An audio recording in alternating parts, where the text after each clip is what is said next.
Zaidi, chama cha United Democratic Alliance UDA kimeendelea kuimarisha mizizi yake katika kaunti ya Nyandarua, huku viongozi wakuu wa chama hicho wakisisitiza mshikamano na uungwaji mkono kwa serikali ya Kenya Kwanza inayoongozwa na Rais William Ruto.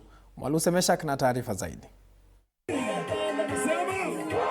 Viongozi wa chama cha UDA wakiongozwa na katibu mkuu wa chama hicho Hassan Omar, mweka hazina wa kitaifa Japheth Nyakundi pamoja na mwakilishi wa kike wa Nyandarua Faith Getau wamezungumza wakati wa shughuli ya uhamasishaji wa chama katika eneo la Kipipiri, kaunti ya Nyandarua.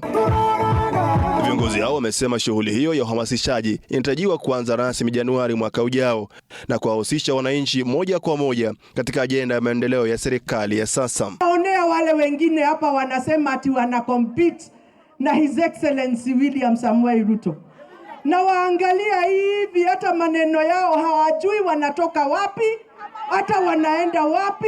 Wakati wa hotuba zao, viongozi hao walionya wakazi wa Nyandarua dhidi ya viongozi wanaochochea dhidi ya serikali ya sasa kwa siasa za mgawanyiko. Ndio mliunda serikali, nyinyi ndio mliunda chama, nyinyi ndio mlichagua viongozi, lazima mpate maendeleo kwanza kabla kazi nyingine ifanyike. Wamesisitiza kuwa serikali ya Rais William Ruto imeonyesha dhamira ya kweli ya kuhudumia wananchi kupitia ajenda ya uchumi wa chini kwenda juu, yani bottom up. Soko tunajengewa, for the first time tumejengewa masoko hapa kwetu Nyandarua. Hatuwezi toka kwa serikali jameni. Aidha, viongozi hao wamesema kuwa upinzani hauna sera mbadala za maana, bali unategemea propaganda kupotosha wananchi. Mimi nataka kuambia pia Matiang'i, wewe usikubali kukorogwa. Kuja katika chama cha UDA tufanye kazi pamoja na Mheshimiwa Rais na watu wote wa Jamhuri ya Kenya. Katika mkutano huo, UDA pia ilipokea viongozi na wanachama waliohama vyama vingine, hatua iliyotajwa kama ishara imani kwa serikali ya Kenya Kwanza. Nawaomba sana mshiriki, tuingie katika hii chama, tuimarishe hii chama, na sisi tumekuja hapa kuregesha uongozi wa hiki chama kwa raia wa Kenya. Mulitupa kura bila ya structures.